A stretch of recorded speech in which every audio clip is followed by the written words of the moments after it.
వచ్చే ఏడాది జూన్ నెల నాటికి ధవళేశ్వరం బ్యారేజ్ కొత్త గేట్ల బిగింపు ప్రక్రియను పూర్తి చేయాలని సీఎం చంద్రబాబు నాయుడు అధికారులను ఆదేశించారు.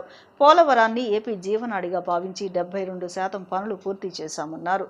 పట్టిసీమ నుంచి కృష్ణా డెల్టాకు గోదావరి జలాలను తీసుకువెళ్తామని ఆయన చెప్పారు. గోదావరి పుష్కరాలను వైభవంగా నిర్వహించే బాధ్యత తమదని చంద్రబాబు పేర్కొన్నారు. ధవళేశ్వరం బ్యారేజ్ గేట్ల పునరుద్ధరణ పనులను చంద్రబాబు నాయుడు ప్రారంభించారు. పునరుద్ధరణ పనుల శిలాఫలకాన్ని ఆవిష్కరించారు. 2014-19 మధ్య కాలంలో ధవళేశ్వరం బ్యారేజ్కి 58 కొత్త గేట్లను అప్పటి టీడీపీ ప్రభుత్వం అమర్చిందన్నారు. ఇప్పుడు సిడబ్ల్యూసి సూచనల మేరకు మిగిలిన 117 గేట్లను కొత్త గేట్లను అమర్చే పనులకు కూటమి ప్రభుత్వం శ్రీకారం చుట్టిందన్నారు. ఈ సందర్భంగా ధవళేశ్వరం బ్యారేజ్ వద్ద నీటి ప్రవాహాన్ని పరిశీలించిన ఇరిగేషన్ అధికారులతో సీఎం చంద్రబాబు నాయుడు మాట్లాడారు. వచ్చే ఏడాది జూన్ నెల నాటికి కొత్త గేట్ల బిగింపు ప్రక్రియను పూర్తి చేయాలని ఆదేశించారు. గోదావరి పుష్కరాల నాటికి సిద్ధం చేస్తామని అధికారులు తెలిపారు. ఈ సందర్భంగా ఏర్పాటు చేసిన సభలో చంద్రబాబు మాట్లాడారు. 2014లో 32 కోట్లతో 64 గేట్ల మరమ్మతులు చేశామన్నారు. తర్వాత వచ్చిన ప్రభుత్వం గేట్లు మార్చడం కాదు కదా, కొట్టుకుపోయినా పట్టించుకోలేదన్నారు. పోలవరాన్ని ఏపీ జీవనాడిగా భావించి 72% పనులు పూర్తి చేశామన్నారు. అప్పుడు తమ ప్రభుత్వం కొనసాగి ఉంటే 2021కే పోలవరం పూర్తయ్యేదన్నారు. పట్టిసీమ నుంచి కృష్ణా డెల్టాకు గోదావరి జలాలను తీసుకువెళ్లామని ఆయన చెప్పారు. గోదావరి పుష్కరాలను వైభవంగా నిర్వహించే బాధ్యత తమదని చంద్రబాబు పేర్కొన్నారు. మన సంస్కృతి అలాంటిది మొట్టమొదటిసారిగా నిర్వహించినప్పుడు ఘనంగా ఎక్కడికక్కడ ఘాట్లన్నీ కట్టాం. నేను ఈరోజు ఇంకొక విషయం కూడా మీరు గుర్తుపెట్టుకోవాల్సింది, ఒక పక్కన రాజమహేంద్రవరం పేరు కూడా పోయిన పుష్కరాలు నేనే పెట్టా, ఇంకొక పక్క కొవ్వూరు, ఇంకొక పక్క పోలవరం వరకు వెళ్తే పోలవరం కూడా నా పూర్వజన్మ సుకృతంగా భావిస్తున్నా. ఆ ప్రాజెక్ట్ని స్పీడ్గా అమలు చేయడమే కాకుండా పూర్తి చేసి జాతికి అంకితం చేసే అదృష్టం నాకు రావడం ఇది ఒక అదృష్టంగా నేను భావిస్తున్నా. ఈ సందర్భంలో నేను ముంబైకి వెళ్ళి డిప్యూటీ సీఎం పవన్ కళ్యాణ్ గారిని కలిసి వచ్చాను. ఆయన భుజానికి ఆపరేషన్ అయింది. ఎందుకంటే ఆయనకు ఫ్యాన్స్ ఎక్కువగా ఉంటారు. ఎక్కడికి బయట వచ్చినా తోపుళ్ళు కూడా అట్నే ఉంటాయి. ముందుకు లాగడం మా రాజకీయ నాయకులకు అందరికీ ఉంటాయి, ఆయనకి ఇంకొంచెం ఎక్కువగా ఉంటాయి. దాంతో భుజం కూడా కొంత దెబ్బతినడం, ఆపరేషన్ చేసుకున్నారు, ఫాస్ట్గా కోలుకుంటున్నారు. నేను ఇప్పుడే పనికి వస్తానంటే కాదు జాగ్రత్తగా చూసుకో, రాజకీయం ముఖ్యం, అదే సమయంలో ఆరోగ్యం కూడా ముఖ్యం. ఆరోగ్యం బాగుంటే ఇంకా బాగా పనిచేసే అవకాశం వస్తుందని చెప్పాను. తొందరలోనే ఇంకా ఒక 3 రోజులు అక్కడే ఉండాలి, తొందరలో వస్తాడు. ఆయన నేను నరేంద్ర మోడీ గారు ఒకటే ఆలోచిస్తున్నాం. నరేంద్ర మోడీ గారు ప్రధానమంత్రిగా 2047కు భారతదేశాన్ని వికసిత్ భారత్గా తయారు చేయాలనేది లక్ష్యం. నేను పవన్ కళ్యాణ్ గారు 2047కి స్వర్ణ ఆంధ్రప్రదేశ్గా తయారు చేయాలనేది మా లక్ష్యం. దీనివల్ల ఇక్కడనే కొవ్వూరులో తొందరలోనే చాక్లెట్స్ అన్ని తయారు చేయడానికి కోకో క్లస్టర్ ఒక సిటీ కూడా ఏర్పాటు చేస్తున్నామని చెప్పి మీ అందరికీ విజ్ఞప్తి చేస్తున్నాను. గోదావరి పుష్కరాలకి ఇక్కడే మా మంత్రి నారాయణ గారు కూడా ఉన్నారు. దగ్గర 1200 కోట్లు ఒక మున్సిపాలిటీలో ఖర్చు పెడతారు. రోడ్లు వేస్తాం.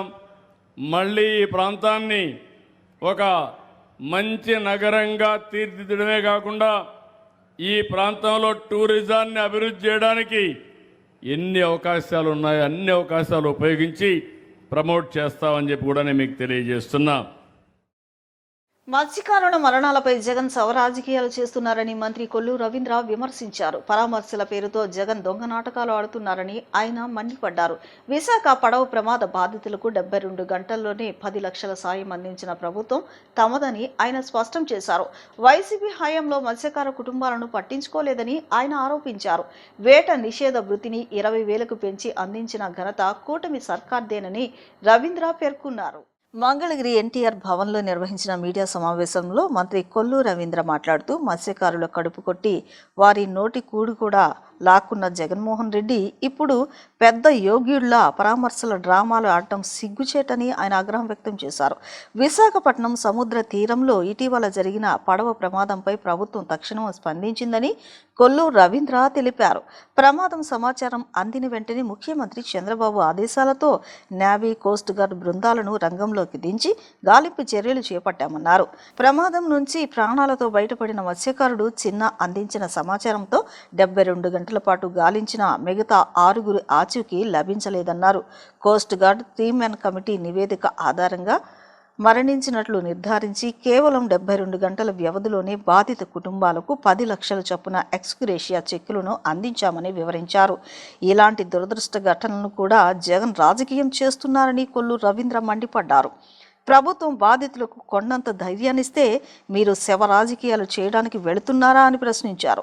గతంలో వైజాగ్ హార్బర్లో 45 బోట్లు కాలి బూడిదైతే కనీసం పలకరించిన జగన్ ఇప్పుడు డ్రామాలాడుతున్నారని విమర్శించారు. తన 5 ఏళ్ల పాలనలో 63 మంది మత్స్యకారులు సముద్రంలో గల్లంతై చనిపోతే వారి కుటుంబాలకు డెత్ సర్టిఫికేట్లు కూడా ఇవ్వని దౌర్భాగ్యపు ముఖ్యమంత్రి జగన్ అని ఆరోపించారు. జగన్మోహన్ రెడ్డి గారు 5 సంవత్సరాల పరిపాలనలో అన్ని వర్గాలకి తీరని అన్యాయం చేసి ఇవాళ కొత్త డ్రామాలు ఆడటానికి బయలుదేరుతా ఉన్నారు. జగన్మోహన్ రెడ్డి గారు మేము సూటిగా అడుగుతా ఉన్నాం. 5 సంవత్సరాల మీ పరిపాలనలో మత్స్యకారులకి పొట్టగొట్టి మత్స్యకార జీవితాల్ని చిందరవందర చేసి ఇవాళ దొంగ నాటకాలు ఆడటానికి విశాఖపట్నంలో జరిగినటువంటి పడవ ప్రమాదంలో చనిపోయిన కుటుంబాన్ని పరామర్శ పేరుతో దొంగ నాటకాలు ఆడటానికి జగన్మోహన్ రెడ్డి గారు బయలుదేరుతా ఉన్నారు. ఎప్పుడైతే ఆ పడవ ప్రమాద విషయం తెలిసిన వెంటనే ప్రభుత్వం వెంటనే స్పందించడం, ఎవరైతే ఆ పడవని 30వ తారీఖు వాళ్ళు సముద్రంలోకి వేటకెళ్ళడం జరిగింది. తర్వాత 3వ తారీఖు ఆ పడవ ప్రమాదం జరిగిందని చెప్పి వాళ్ళు వెళ్ళిన వాళ్ళు కనపట్లేదని చెప్పి సమాచారం వచ్చిన వెంటనే ప్రభుత్వం నేవల్ వాళ్ళని అప్రమత్తం చేయటం, కోస్ట్ గార్డ్స్ ని అప్రమత్తం చేయటం, ప్రత్యేక పడవలను పంపించి వాళ్ళని వెతికే కార్యక్రమాలు చేయడానికి పూనుకోవడం జరిగింది. వాళ్ళు ఈదుకుంటూ అందులో ఒక వ్యక్తి మాత్రమే బయటపడటం జరిగింది. మిగతా 6 కూడా చనిపోయి ఉంటారని చెప్పి మరి దాదాపు 72 గంటల పాటు వెతికిన తర్వాత చిన్న చెప్పినటువంటి సమాచారం మేరకు ప్రభుత్వం వెంటనే స్పందించి 72 గంటల్లోనే 3 మెన్ కమిటీ ఇచ్చే రిపోర్ట్ ని అటు కోస్ట్ గార్డ్స్ నుంచి ఇచ్చినటువంటి రిపోర్ట్ ప్రకారం వాళ్ళు ఎక్కడా కూడా ట్రేస్ కాలేదు అని వాళ్ళు రిపోర్ట్ అవ్వడం, లేక దాని మీద పోలీస్ అధికారులు, ఫిషరీస్ డిపార్ట్మెంట్ నుంచి, రెవెన్యూ డిపార్ట్మెంట్ నుంచి 3 మెన్ కమిటీ ఇచ్చినటువంటి సర్టిఫికేషన్ ఆధారంగా గౌరవ ముఖ్యమంత్రి గారు ఆదేశాలతో ఇమీడియట్ గా ప్రతి కుటుంబానికి 10 లక్షల రూపాయలు చొప్పున వాళ్ళకి తీసుకెళ్లి అందించడం జరిగింది. ఎప్పుడైతే ఈ సంఘటన జరిగిన వెంటనే తెలిసిన వెంటనే హోమ్ మినిస్టర్ గారు అలాగే ఫిషరీస్ మినిస్టర్ గారు వాళ్ళ దగ్గరికి వెళ్లి ఆ కుటుంబాలకి అండగా ఉండడమే కాకుండా ప్రభుత్వం అన్ని రకాలుగా కూడా వాళ్ళకి సహాయ సహకారాలు అందిస్తుందని చెప్పి కూడా హామీ ఇవ్వడం, 72 గంటల్లోనే వాళ్ళకి తీసుకెళ్లి చెక్కులు అందించడం కూడా జరిగింది. వాళ్ళకి పూర్తి హామీ కూడా ఇచ్చాం. వాళ్ళని అన్ని విధాలా కూడా ఆదుకోవడానికి ప్రభుత్వ పరంగా అన్ని చర్యలు తీసుకున్నాం. ఎందుకంటే గతంలో ఎప్పుడు కూడా ఇంత వెంటనే వాళ్ళకి ఎక్స్గ్రేషియా ఇవ్వడం గానీ, ఆ కుటుంబాలకి అండగా ఉండడం గానీ ఇది భారతదేశ చరిత్రలోనే ఫస్ట్ టైం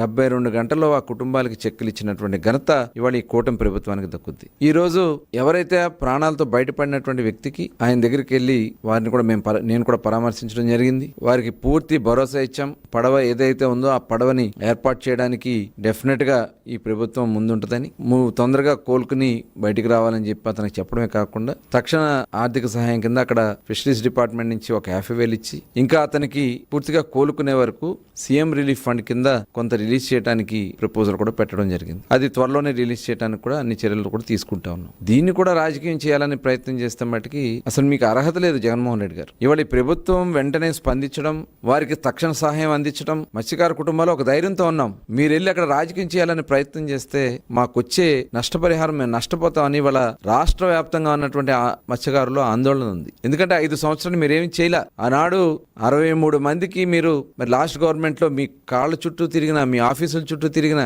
మీ కాళ్ళు పట్టుకున్నా కూడా కనీసం డెత్ సర్టిఫికెట్లు కూడా ఇప్పించలేనటువంటి పరిస్థితి మీకుండి, ఆ డెత్ సర్టిఫికెట్లు ఇవ్వని కారణంగా మరి ఎక్స్గ్రేషియా కూడా రాని కారణంగా అటు పెన్షన్లు రాక నానా ఇబ్బందులు పడితే మరి ఈ రోజు కూటమి ప్రభుత్వం వచ్చిన వెంటనే 63 మందికి 3,15,00,000 రూపాయలు వాళ్ళకి ఎక్స్గ్రేషియా అందించినటువంటి ఘనత ఇవాళ కూటమి ప్రభుత్వాన్ని. ప్రజల నుంచి ప్రజా సమస్యల పరిష్కార వేదిక ద్వారా అందుతున్న ప్రతి అర్జీని సకాలంలో నాణ్యతతో పరిష్కరించి ప్రభుత్వంపై ప్రజలకు ఉన్న విశ్వాసాన్ని నిలబెట్టాలని ఎన్టీఆర్ జిల్లా కలెక్టర్ డాక్టర్ జి లక్ష్మీష అధికారులను ఆదేశించారు. కలెక్టరేట్లో నిర్వహించిన జిల్లా స్థాయి ప్రజా స్నేహపూర్వక పీజీఆర్ఎస్ కార్యక్రమంలో ప్రజల నుంచి మొత్తం 237 అర్జీలను స్వీకరించారు. ప్రతి అర్జీని క్షుణ్ణంగా పరిశీలించి క్షేత్రస్థాయిలో వాస్తవ పరిస్థితులను తెలుసుకుని మార్గదర్శకాల మేరకు త్వరితగతిన పరిష్కరించాలని అధికారులకు కలెక్టర్ సూచించారు. సమస్య పరిష్కారంపై అర్జీదారులకు స్పష్టమైన సమాచారం అందిస్తూ బాధ్యతాయుతంగా వ్యవహరించాలని అధికారులను ఆదేశించారు. కార్యక్రమంలో joint collector S Ilakkiya, DRDM Lakshmi Narasimha, PGRS nodal అధికారి జ్యోతి, వివిధ శాఖల జిల్లా అధికారులు పాల్గొన్నారు. ప్రజల నుంచి ప్రజా సమస్యల పరిష్కార వేదిక ద్వారా అందుతున్న ప్రతి అర్జీని సకాలంలో నాణ్యతతో పరిష్కరించి ప్రభుత్వంపై ప్రజలకు ఉన్న విశ్వాసాన్ని నిలబెట్టాలని ఎన్టీఆర్ జిల్లా కలెక్టర్ డాక్టర్ జి లక్ష్మీష అధికారులను ఆదేశించారు. కలెక్టరేట్లో నిర్వహించిన జిల్లా స్థాయి ప్రజా స్నేహపూర్వక పీజీఆర్ఎస్ కార్యక్రమంలో ప్రజల నుంచి మొత్తం 237 అర్జీలను స్వీకరించారు. ప్రతి అర్జీని క్షుణ్ణంగా పరిశీలించి క్షేత్రస్థాయిలో వాస్తవ పరిస్థితులను తెలుసుకుని మార్గదర్శకాల మేరకు త్వరితగతిన పరిష్కరించాలని అధికారులకు కలెక్టర్ సూచించారు. సమస్య పరిష్కారంపై అర్జీదారులకు స్పష్టమైన సమాచారం అందిస్తూ బాధ్యతాయుతంగా వ్యవహరించాలని అధికారులను ఆదేశించారు. కార్యక్రమంలో joint collector S Ilakkiya, DRDM Lakshmi Narasimha, PGRS nodal అధికారి జ్యోతి, వివిధ శాఖల జిల్లా అధికారులు పాల్గొన్నారు. నగర పరిశుభ్రతకు పారిశుద్ధ్య కార్మికుల సేవలు అమూల్యమని విజయవాడ నగరపాలక సంస్థ కమిషనర్ ధ్యానచంద్ర అన్నారు. వర్షాకాలాన్ని దృష్టిలో ఉంచుకుని కాలువలు, డ్రైన్లతో చెత్త పేరుకుపోకుండా ప్రత్యేక చర్యలు చేపట్టాలని, ఎక్కడా నీరు నిల్వ ఉండకుండా చర్యలు తీసుకోవాలని అధికారులకు సూచించారు. మున్సిపల్ కమిషనర్ ధ్యానచంద్ర తన పర్యటనలో భాగంగా Mahatma Gandhi road, Benz circle, screw bridge, Ranigari Thota, Krishnalanka ప్రాంతాల్లో పర్యటించి క్షేత్రస్థాయిలో పారిశుద్ధ్య నిర్వహణను పరిశీలించారు. ఈ సందర్భంగా విధులు నిర్వహిస్తున్న పారిశుద్ధ్య కార్మికులతో నేరుగా మాట్లాడి వారి సమస్యలను అడిగి తెలుసుకున్నారు. ఈ సందర్భంగా కమిషనర్ మాట్లాడుతూ నగరాన్ని పరిశుభ్రంగా ఉంచడంలో పారిశుద్ధ్య కార్మికుల పాత్ర అత్యంత కీలకమన్నారు. వారు ప్రతిరోజు వ్యర్థాలతో పోరాడుతూ నగర పరిశుభ్రత కోసం అంకిత భావంతో పనిచేస్తున్నారని కొనియాడారు. విధుల నిర్వహణలో ఎలాంటి ఇబ్బందులు ఎదురైనా, పనిముట్లు సక్రమంగా పనిచేయకపోయినా ఎటువంటి సంకోచం లేకుండా సంబంధిత అధికారుల దృష్టికి తీసుకురావాలని సూచించారు. అవసరమైన పనిముట్లు, భద్రతా పరికరాలు, ఇతర సౌకర్యాలు కల్పించేందుకు నగరపాలక సంస్థ ఎల్లప్పుడూ సిద్ధంగా ఉంటుందని తెలిపారు. ప్రజలకు ఎలాంటి అసౌకర్యం కలగకుండా ప్రధాన రహదారులు, కూడళ్లు, కాలనీల్లో ప్రతిరోజు నిర్ణీత సమయానికి పారిశుద్ధ్య పనులు నిర్వహించాలని, చెత్తను ఎప్పటికప్పుడు సేకరించి శాస్త్రీయ పద్ధతిలో తరలించాలని అధికారులను ఆదేశించారు. వర్షాకాలాన్ని దృష్టిలో ఉంచుకొని కాలువలు, డ్రైన్లలో చెత్త పేరుకుపోకుండా ప్రత్యేక చర్యలు చేపట్టాలని, ఎక్కడా నీరు నిల్వ ఉండకుండా చర్యలు తీసుకోవాలని సూచించారు. గుడివాడ నియోజకవర్గంలో ప్రజలందరికీ స్వచ్ఛమైన తాగునీరు అందించడమే లక్ష్యంగా ముందుకు సాగుతున్నామని గుడివాడ ఎమ్మెల్యే వెనుగండ్ల రాము అన్నారు. ప్రతి ఒక్కరికి స్వచ్ఛమైన తాగునీరు అందించడమే కూటమి ప్రభుత్వ లక్ష్యమని ఉద్ఘాటించారు. గుడివాడ ప్రజావేదిక కార్యాలయంలో ఎమ్మెల్యే వెనుగండ్ల రాము నియోజకవర్గ పరిధిలో గ్రామాల్లో సరఫరా అవుతున్న తాగునీటి నాణ్యతపై అధికారులతో సమీక్ష సమావేశాన్ని నిర్వహించారు. ఇటీవల నిర్వహించిన సమావేశంలో గ్రామాల వారీగా నీటి నాణ్యత పరీక్షల నివేదికలు సిద్ధం చేయాలని ఎమ్మెల్యే రాము సూచించారు. దీనికి అనుగుణంగా మండల పరిషత్ అధికారులు, రూరల్ వాటర్ సప్లై అధికారులు రూపొందించిన నివేదికలను ఆయనకు వివరించారు. ఈ సందర్భంగా ఎమ్మెల్యే రాము మాట్లాడుతూ పంచాయతీరాజ్ వ్యవస్థ ద్వారా సరఫరా అవుతున్న తాగునీరు నాణ్యతపై నిరంతరం పర్యవేక్షణ నిర్వహిస్తున్నామన్నారు. ప్రజారోగ్యం విషయంలో ఎలాంటి రాజీ పడేదే లేదని, క్రమం తప్పకుండా అధికారులు గ్రామాల వారీగా నీటి నాణ్యత నివేదికలు ఎప్పటికప్పుడు పర్యవేక్షిస్తూ ఉండాలని స్పష్టం చేశారు. నీటి నాణ్యతలో ఏ చిన్న లోపం ఉన్నా వెంటనే సరిచేయాలని, ప్రతి ఒక్కరికి స్వచ్ఛమైన తాగునీటిని అందించడమే కూటమి ప్రభుత్వ లక్ష్యమని ఉద్ఘాటించారు. కూటమి ప్రభుత్వం అధికారంలోకి వచ్చినప్పటి నుంచి పేదలు నిద్రలేని రాత్రులు గడుపుతున్నారని మాజీ మంత్రి వెల్లంపల్లి శ్రీనివాసరావు విమర్శించారు. ఎన్నికల సమయంలో ఇచ్చిన హామీలను ఎందుకు నిలబెట్టుకోవడం లేదని ప్రశ్నించారు. విజయవాడ ఓల్డ్ ఆర్ఆర్పేట ప్రాంతంలోని రైల్వే భూముల్లో నివసిస్తున్న కుటుంబాలకు ఇటీవల రైల్వే అధికారులు ఖాళీ చేయాలంటూ నోటీసులు జారీ చేయడంతో అక్కడ ఉద్రిక్త పరిస్థితులు నెలకొన్నాయి. ఈ నేపథ్యంలో మాజీ మంత్రి వెల్లంపల్లి శ్రీనివాసరావు వైఎస్ఆర్ కాంగ్రెస్ పార్టీ నేతలతో కలిసి బాధితులను పరామర్శించారు. ఈ సందర్భంగా మాట్లాడిన వెల్లంపల్లి, పేద ప్రజలకు వైసీపీ ఎల్లప్పుడూ అండగా ఉంటుందని భరోసా ఇచ్చారు. కూటమి ప్రభుత్వం అధికారంలోకి వచ్చినప్పటి నుంచి పేదలు నిద్రలేని రాత్రులు గడుపుతున్నారని విమర్శించారు. ముఖ్యమంత్రి చంద్రబాబు నాయుడు భూ బకాసురుడిలా వ్యవహరిస్తున్నారని ఆరోపించారు. గత 4 రోజులుగా రైల్వే అధికారులు ఇళ్లపై ఫైనల్ నోటీసులు అతికిస్తూ ఆగస్టు 5లోపు ఖాళీ చేయాలని ఆదేశించడం దారుణమన్నారు. దాదాపు 1000కి పైగా కుటుంబాలు తీవ్ర ఆందోళనలో ఉన్నాయని చెప్పారు. జగన్మోహన్ రెడ్డి ముఖ్యమంత్రిగా ఉన్న సమయంలో ఈ సమస్యను ఆయన దృష్టికి తీసుకువెళ్లగా సానుకూలంగా స్పందించారని తెలిపారు. అజిత్ సింగ్ నగర్లో ప్రత్యామ్నాయంగా 25 ఎకరాల స్థలాన్ని రైల్వే శాఖకు అప్పగించేలా చర్యలు తీసుకుని అప్పటి రైల్వే మంత్రి పీయూష్ గోయల్ కూడా లేఖ రాసిన విషయాన్ని గుర్తు చేశారు. స్థానిక ఎమ్మెల్యే సుజనా చౌదరి, ఎంపీ కేశినేని చిన్ని బాధితులను ఇప్పటివరకు పరామర్శించకపోవడం బాధాకరమన్నారు. ఎన్నికల సమయంలో ఇచ్చిన హామీలను ఎందుకు నిలబెట్టుకోవడం లేదని ప్రశ్నించారు. బాధితులకు హైకోర్టు ద్వారా అవసరమైన న్యాయ సహాయం అందించేందుకు వైఎస్ఆర్ కాంగ్రెస్ పార్టీ సిద్ధంగా ఉందని వెల్లంపల్లి ప్రకటించారు. త్వరలోనే రైల్వే అధికారులతో సమావేశమై సమస్య పరిష్కారానికి కృషి చేస్తామని, పేదలకు న్యాయం జరిగే వరకు తమ పోరాటం కొనసాగిస్తామని స్పష్టం చేశారు. అవేమి చిన్న చిన్న పాకలు కాదు, బిల్డింగ్లు అవన్నీ కూడా ఏ విధంగా పడగొడతారంటే వీళ్ళకి ఏ విధంగా న్యాయం చేస్తారు? ఓట్లు వేయించుకున్నప్పుడు తెలియదా వీళ్ళందరికీ? ఇప్పుడే అక్కడ స్థానికంగా చెప్తున్నారు. గతంలో ఎన్నికల ముందు ఇక్కడ స్థానిక ఎమ్మెల్యే సుజనా చౌదరి గారి యొక్క కుమారుడు వచ్చాడు. వచ్చినప్పుడు మేము చెప్తే మీకు 100% మేము న్యాయం చేస్తాం, మీకు ఇక్కడే మీ స్థలాలకి కేటాయిస్తామని చెప్పిన పెద్ద మనిషి 4 రోజులైనా కానీ ఎందుకు ఇక్కడ కనీసం చూడలేదు? ఎందుకు ఈ బాధ్యతలకి పరామర్శించలేదు? ఎందుకు వాళ్ళకి భరోసా ఇవ్వలేదని మేము తెలియపడదు. ఎందుకంటే స్థానికంగా ఉన్న ఎమ్మెల్యే దగ్గరికి వెళ్ళారంట కొంతమంది. అక్కడ మా పిఏ అని చెప్పి కలిసారు తప్ప ఇక్కడ ఎమ్మెల్యే గారు ఉండరని చెప్పారంట. వాస్తవే కదా, ఇక్కడ ఎమ్మెల్యే గారు ఉండరు, ఇక్కడ ఎంపీ గారు ఉండరు. ఎంపీ గారికి ఆయనకి దోచుకోవడానికి టైం సరిపోవట్లేదు. ఇక పేద ప్రజలకు న్యాయం ఎక్కడ చేస్తాడు? 100% వైఎస్ఆర్ కాంగ్రెస్ పార్టీ ఏ ఒక్క ఇంటిని కూడా తీయడానికి అంగీకరించదు. ఎట్టి పరిస్థితుల్లో వాళ్ళకి మేము అండగా ఉంటామా, అది లీగల్గా ఉంటామా, అన్ని విధాలా వాళ్ళు ఏ విధంగా కోరుకుంటే ఆ విధంగా మేము అండగా ఉంటామని తెలియపరచుకుంటే ఈ కార్యక్రమానికి ఈరోజు మా అవినాష్ గారు కానీ మా వచ్చిన నాయకులందరికీ కూడా పేరు పైన ధన్యవాదాలు తెలియపరచుకుంటాం. రాజధానిగా అమరావతి అభివృద్ధి చెందాలంటే రైతులకు న్యాయం జరగాలని సిపిఎం రాష్ట్ర కార్యవర్గ సభ్యులు సిహెచ్ బాబురావు అన్నారు. రైతుల నుంచి భూములను బలవంతంగా తీసుకోవడం అన్యాయం, అక్రమమని ఆయన పేర్కొన్నారు. భూములు కోల్పోతున్న రైతుల ఆర్తనాదాలు వినిపించడం లేదా అని ఆయన ప్రభుత్వాన్ని ప్రశ్నించారు. అమరావతిలో భూములు కోల్పోతున్న రైతుల పంట పొలాలను సిపిఎం నాయకులు పరిశీలించారు. అనంతరం పార్టీ రాష్ట్ర కార్యవర్గ సభ్యులు సిహెచ్ బాబురావు మాట్లాడుతూ ఉండవల్లి ప్రాంత రైతులతో సంప్రదింపులు జరపకుండా రైతుల వద్ద నుంచి బలవంతపు భూసేకరణ చేయడం పట్ల ఆయన అభ్యంతరం వ్యక్తం చేశారు. సీడ్ యాక్సెస్ రోడ్డు కోసం దౌర్జన్యంగా బుల్డోజర్లతో రైతుల భూములను బలవంతంగా తీసుకున్నారని ఆయన విమర్శించారు. చట్టాలను లెక్క చేయకుండా కోర్టు ఓఎం పట్టించుకోకుండా దౌర్జన్యంగా రైతుల పంట భూములను తీసుకోవడాన్ని సిపిఎం వ్యతిరేకిస్తుందన్నారు. మహిళలను చూడకుండా విచక్షణారహితంగా మహిళలను జుట్టు పట్టుకుని లాగివేయడం ఏమిటని ఆయన ప్రశ్నించారు. పోలీసుల బలగాలతో బుల్డోజర్లతో పేద ప్రజల భూములు లాక్కునేందుకు పూనుకోవడం దుర్మార్గమైన చర్యని అన్నారు.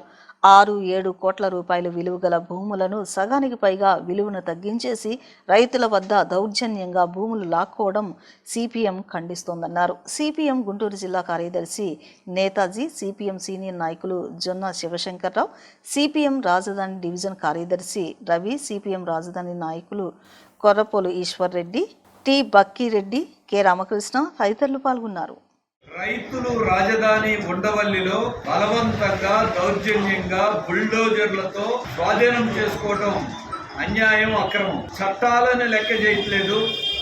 కోర్టుల్లో వివాదం కొనసాగుతున్నప్పటికీ కోర్టు తీర్పుల వరకు కూడా ఆగకుండా, మహిళలనే విచక్షణ కూడా చూడకుండా బలవంతంగా వాళ్ళ జుట్టు పట్టుకుని లాగి స్వయంగా వాళ్ళకున్న భూములు కోల్పోతున్న పేద రైతులు ఆర్తనాదాలు కూడా వినకుండా ఈ రకమైనటువంటి దౌర్జన్యానికి ప్రభుత్వం పాల్పడటం అనేది అన్యాయం, అక్రమం. గతంలో రాజధానిగా అమరావతి కొనసాగాలి అని ఆ రోజున రైతులు ఉద్యమం చేసినప్పుడు ఆ రైతుల మీద దౌర్జన్యం చేస్తే కేసులు పెడితే అన్యాయం అని చెప్పినటువంటి కూటమి ఇవాళ అదే దౌర్జన్యాలకి ఈ ప్రభుత్వం పాల్పడటం ఏ రకంగా సక్రమని అడుగుతా ఉన్నాం. రాజధానిగా అమరావతి కొనసాగాలి. సిపిఎం అభిప్రాయం, ఇక్కడ ఉన్నటువంటి ప్రజలందరి అభిప్రాయం, రైతుల అభిప్రాయం కూడా. రాజధాని సమస్యని, భూముల విషయాన్ని జటిలం చేస్తున్నది ప్రభుత్వము, సిఆర్డీఏనే. రైతులతో సామరస్యంగా చర్చలు జరిపి ప్రస్తుతం ఉన్నటువంటి మార్కెట్ విలువను కూడా పరిగణలో దృష్టిలో పెట్టుకుని రైతులకి న్యాయం చేయాల్సిన బాధ్యత ప్రభుత్వం మీద ఉంటే అవేమీ లేకుండా 6 కోట్లు 7 కోట్ల రూపాయల విలువైనటువంటి భూముల్ని 1,20,00,000 73 లక్షలని ఎంత రిజిస్ట్రేషన్ వాల్యూ ఉందో తెలియకుండా మొత్తం మీద 2.5 కోట్లకి అవార్డు పాస్ చేసి ఆగమేఘాల మీద అవార్డు పాస్ చేయటం, నోటీసులు జారీ చేయటం, చెక్కులు తయారు చేయటం, బుల్డోజర్లతో పనులు ప్రారంభించడం. ఈ ఆగమేఘాల మీద ఎందుకు ఎంత ఆదుర్ద? 12 సంవత్సరాల క్రితం భూములు తీసుకున్నటువంటి 50,000కి పైగా ఎకరాలు అభివృద్ధి చేయడానికి, ఆ రైతులకి ప్లాట్లు ఇవ్వడానికి 12 ఏళ్ళు మీకు పట్టలేదా? కానీ ఇప్పుడు మాత్రం నిమిషాల్లో గంటల్లో భూములు తీసుకునేటువంటి ప్రయత్నం చేస్తా ఉన్నారు. ఇది సరైన పద్ధతి కాదు. రోడ్డు వేయడానికి రైతులు అభ్యంతరం పెట్టట్లా. రైతులు అడుగుతుంది ఒక్కటే, మేము సీడ్ యాక్సెస్ రోడ్డు కోసం భూమి ఇస్తాం, న్యాయం చేయండి. మిగిలిన భూముల్ని మీరు తీసుకోకుండా దాన్ని వదిలిపెట్టండి అడుగుతున్నారు. అభివృద్ధికి ఎవరు ఆటంకం? ఎందుకు మిగతా భూములను కూడా పూలింగ్ ఇవ్వకపోతే సేకరణ చేస్తామని వివాదం చేస్తున్నది ఎవరు? రైతులా, ప్రభుత్వమా, సిఆర్డీఏనా? ప్రభుత్వం, సిఆర్డీఏనే. ప్రజల నుంచి వచ్చే ప్రతి ఫిర్యాదును బాధ్యతగా స్వీకరించి క్షేత్రస్థాయిలో పరిశీలించి శాశ్వత పరిష్కారం అందించాలని విజయవాడ నగరపాలక సంస్థ కమిషనర్ ధ్యానచంద్ర అధికారులను ఆదేశించారు. వీఎంసీ ప్రధాన కార్యాలయంలో కమాండ్ కంట్రోల్ రూమ్లో నిర్వహించిన ప్రజా ఫిర్యాదుల పరిష్కార వేదికలో కమిషనర్ ధ్యానచంద్ర పాల్గొని ప్రజల వినతులను స్వీకరించారు. ప్రధాన కార్యాలయంతో పాటు జోనల్ కార్యాలయాల్లో నిర్వహించిన ప్రజా ఫిర్యాదుల కార్యక్రమాలను వీడియో కాన్ఫరెన్స్ ద్వారా సమీక్షించిన కమిషనర్ గతంలో వచ్చిన ఫిర్యాదుల పరిష్కార స్థితిని శాఖాధిపతులతో చర్చించారు. ప్రజలకు ఇబ్బందులు కలిగించే సమస్యలను ఆలస్యం చేయకుండా వెంటనే పరిష్కరించాలని సూచించారు. మున్సిపల్ సేవల కోసం రూపొందించిన పురమిత్ర యాప్లో నమోదవుతున్న ఫిర్యాదులను కూడా ఎప్పటికప్పుడు పర్యవేక్షించాలని తెలిపారు. శాఖలన్నీ పరస్పర సమన్వయంతో పనిచేసి ప్రజలకు మెరుగైన సేవలు అందించాలని పేర్కొన్నారు. ప్రతి ఫిర్యాదును అధికారులు స్వయంగా పరిశీలించి ప్రజలకు స్పష్టమైన మరియు శాశ్వత పరిష్కారం అందించే విధంగా చర్యలు తీసుకుంటామని కమిషనర్ ధ్యానచంద్ర తెలిపారు. ప్రజల నమ్మకాన్ని నిలబెట్టే విధంగా పారదర్శకంగా సమర్థవంతంగా పనిచేయాలని అధికారులకు సూచించారు. ఈ కార్యక్రమంలో అదనపు కమిషనర్లు A Ravindra Rao, doctor D Chandrasekhar, K Shakuntala, chief city planner Sanjay Ratnakumar, chief medical and health officer doctor K Arjun Rao, chief engineer Satyakumari, deputy commissioner Sujana తదితరులు పాల్గొన్నారు. విజయవాడ మున్సిపల్ కమిషనర్ మాట్లాడుతున్నారు. ఈరోజు ప్రతి సోమవారం జరుగుతున్న పీజీఆర్ఎస్ వీఎంసీ మెయిన్ ఆఫీస్లో, జెడ్సీ ఆఫీస్లో, అలాగనే సచివాలయంలో జరుగుతూ ఉంది. ముఖ్యంగా మనకి ఈరోజు దాదాపుగా 45 అప్లికేషన్స్ రావడం జరిగింది. వారంలో దాదాపుగా ఒక 250 అప్లికేషన్స్ రావడం జరిగింది. అక్రాస్ డిపార్ట్మెంట్స్ ఇష్యూస్ ఉన్నాయి. అన్నీ కూడా ఆఫీసర్స్ ప్రతి అప్లికేషన్స్ కూడా వితిన్ ఎస్ఎల్ఏ డిస్పోజ్ చేయడానికి చర్యలు తీసుకుంటున్నాము. పీజీఆర్ఎస్తో పాటు మనకున్న మనమిత్ర, పురమిత్ర అప్లికేషన్స్ ఏమున్నాయో 2 కూడా ప్యారలల్గా డిపార్ట్మెంట్ వైజ్ అనలైజ్ చేసి డిస్పోజ్ చేయడానికి అన్ని చర్యలు తీసుకుంటున్నాము. ఇది కాకుండా పీజీఆర్ఎస్ ఆడిట్ సంబంధించి మనకు ప్రొసీజరల్ ల్యాప్సెస్ ఉండొచ్చు, బిహేవియరల్ ల్యాప్సెస్ ఉండొచ్చు. సో ఆఫీసర్స్ వైజ్ అనలైజ్ చేసి ఎటు పరిస్థితుల్లో ప్రతి ఒక్క పెటిషనర్ కూడా సాటిస్ఫాక్షన్ ఇంప్రూవ్ చేయడానికి చర్యలు తీసుకోవడానికి అందరు అధికారులకి ఆదేశాలు ఇవ్వడం జరిగింది. ఖచ్చితంగా ప్రతి అప్లికేషన్ సీరియస్గా తీసుకుని డిస్పోజ్ చేయడం జరుగుతుంది.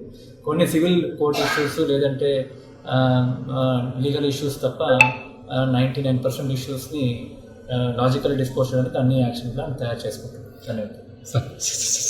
ఎస్ఐఆర్ సంబంధించి విజయవాడ కార్పొరేషన్లో 3 సర్కిల్ 3 కాన్స్టిట్యుయెన్సీస్లో కూడా ఎస్ఐఆర్ రేపు కంప్లీట్ అయిపోతూ ఉంది. దాదాపుగా ఇప్పటికే 92% దాకా ఓవరాల్ మనం ప్రోగ్రెస్ రావడం జరిగింది. ఈరోజు ఈవినింగ్కి ఖచ్చితంగా 100% చేస్తాం.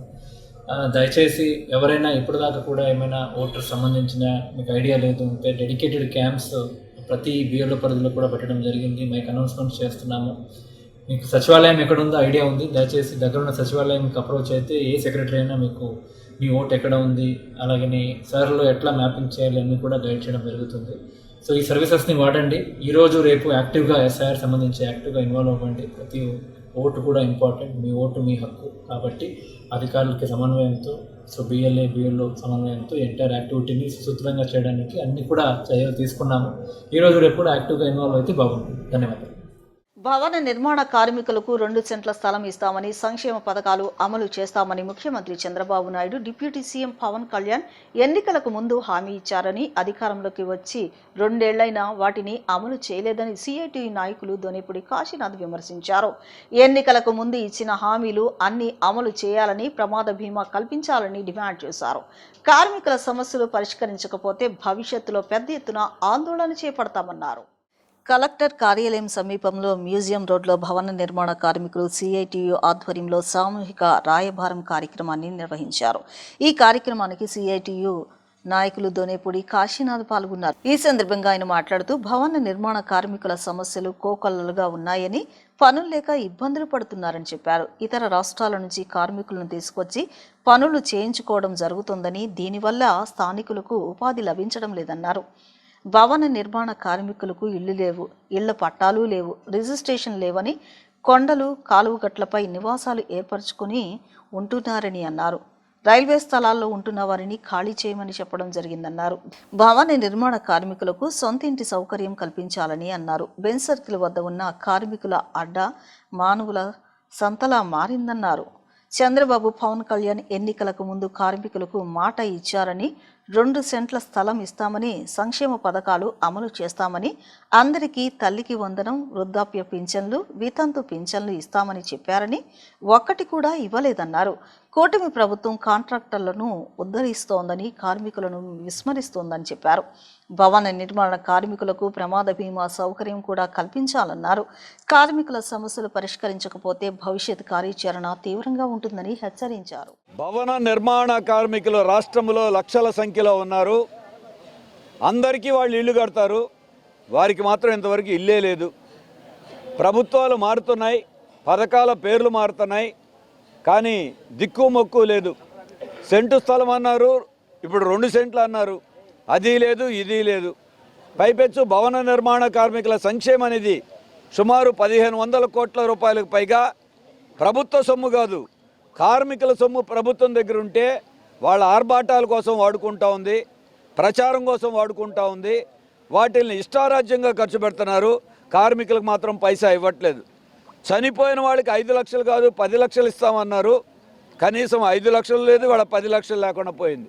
దీనికి తోడు వాళ్ళకి స్కాలర్షిప్లు కానీ, గర్భిణీ స్త్రీలకు సహాయం కానీ, పెళ్లి చేసుకుంటే ఇవ్వాల్సిన సహాయం కానీ, ఇవి కూడా ఇంతవరకు ప్రభుత్వం మాటలతో సరిపెడతాం తప్ప గత 2 ఏళ్ళు అయిపోయినా ఇంతవరకు ఆ సంక్షేమ బోర్డు పేరుకు మాత్రమే మిగిలింది. ఇదే కాదు, గతంలో ఇసుక లేక పనులు లేకుండా పోయినాయి. ఇవాళ రాజధాని పేరు చెప్పినా, ఇంకో పేరు చెప్పినా అపార్ట్మెంట్లు కట్టినవే ఖాళీగా ఉన్నాయి. కన్స్ట్రక్షన్ రంగం, భవన నిర్మాణ రంగం కుదేలు అయిపోయింది. దీంతో పనులు కూడా వేగంగా జరుగుతున్న స్థితి లేదు. ఇక్కడి నుంచి పనుల కోసం వలస వెళ్ళిపోతున్నారు. 20 లక్షల మందికి ఉద్యోగం అన్నారు, కనీసం మట్టి పని చేసుకునేటువంటి దిక్కు కూడా లేనటువంటి స్థితి ఏర్పడింది. అందుకే వాళ్ళ భవన నిర్మాణ కార్మికులు సిఐటి ఆధ్వర్యంలో ఆందోళన చేస్తున్నారు. వారికి మా సంపూర్ణమైనటువంటి మద్దతుని, సంఘీభావాన్ని తెలియజేస్తా ఉన్నాం. ముక్కుకొచ్చినా ముందోడే బెటరు అనే పరిస్థితికి వచ్చేసింది. ఇప్పుడు ఆ 1200 కోట్లు తెన్నోడు ఒకడు, ఆ 1200 కోట్లు అమలు జరపమని చెప్పని అడగాల్సింది కార్మికుడు వంతు అయింది. ఎట్లా ఇది ఏ విధంగా సాధ్యమవుతుందని చెప్పనేటువంటిది అడుగుతున్నాం. వాళ్ళకి కావాల్సినటువంటి సదుపాయాలు కల్పించడానికి వాళ్ళ దగ్గర నుండి సత్పేరుతో వసూలు చేసినటువంటి 1200 కోట్లు ఏమైనాయి అని చెప్పనేటువంటిది అడుగుతున్నాం. మీ ఖజానా నింపుకోవటానికి, మీ బొక్కసాలు నింపుకోవటానికి ప్రభుత్వాలకి కార్మికుడు ఇచ్చింది కాదు. ఇది కార్మికుడి యొక్క ప్రయోజనం కోసం భవన నిర్మాణ రంగంలో పనిచేస్తూ దాని మీద ఆధారపడి ఉన్నటువంటి కార్మికుడికి వెసులుబాటు కల్పించడం కోసం, కలగడం కోసం ఇచ్చినటువంటిది సెస్సది. మరి ఏమైందని చెప్పని అడుగుతున్నాం మేము. ఇప్పటి వరకు దానికి సమాధానం రావడంలా, సమాచారం మాత్రం దొరకట్లా. బేతాళ ప్రశ్నలాగా మిగిలిపోతూ ఉంది, అంతుపట్టని అంతు చెక్కని రహస్యంలాగా మిగిలిపోతూ ఉంది. అందుకని అది కరెక్ట్ అయినటువంటిది కాదు. ఇళ్ల స్థలాలు సమస్య ఈరోజు భవన నిర్మాణ రంగాన్ని కుదిపేస్తూ ఉంది. తాపీ పని చేసుకునేటువంటి వాళ్ళకి కొంతమందికి ఇళ్ళు ఇవ్వనటువంటి ప్రాంతాలు కూడా ఉన్నాయి. మేస్త్రులకి ఇళ్ళు ఇస్తే ఇవ్వచ్చేమో కానీ కార్మికుడికి ఇళ్ళు రావడంలా ఈ రకమైనటువంటి పద్ధతి వస్తూ ఉంది. అందుకని ఇళ్ల స్థలాలు మాకు కావాలని చెప్పి అడగటానికి వాళ్ళు వచ్చారు. రెండోది, వాళ్ళకి కావాల్సినటువంటిది ప్రమాదం జరిగినప్పుడు ప్రమాద బీమా సౌకర్యం కల్పించాలి. ప్రమాద బీమా కల్పించకుండా బిల్డర్నో లేకపోతే యజమానునో లేదా మేస్త్రినో లేదు ఇంకా ఉన్నటువంటి ఆ వెనకమాల ఉన్నటువంటి బిల్డింగ్ కాంట్రాక్టర్నో బతిలాడుకుని దేబురించుకుని అయ్యా మేము చచ్చిపోయాడు మా మనిషి మాకు న్యాయం చేయండి అని చెప్పనని అడుక్కోవాల్సినటువంటి పరిస్థితి ఎందుకు వచ్చిందని చెప్పని అడుగుతున్నాం. ఇప్పుడు చిన్న విరామం తీసుకుందాం.